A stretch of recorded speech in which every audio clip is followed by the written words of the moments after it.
Hi friend, সব কেমন আছো? আশা করি সব ভালো আছো। আমি এখন মুরগির মাংস রান্না করব, তোমাদের সঙ্গে শেয়ার করব। ঠিক আছে, আমি এখন তেল দিয়ে দিলাম,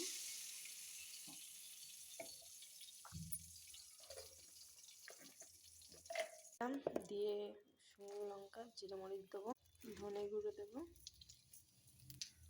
দিয়ে এটা নাড়ি নাড়ি করে গরম হয়ে গেছে। পেঁয়াজ দেবো,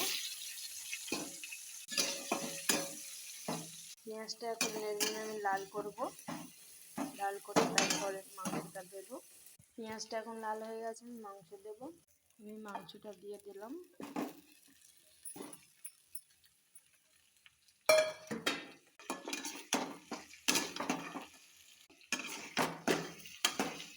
কষিয়ে নিয়েছি। এবার মশলা দেবো, মশলাগুলো দিয়ে একটু নাড়ানাড়ি করে নেবো।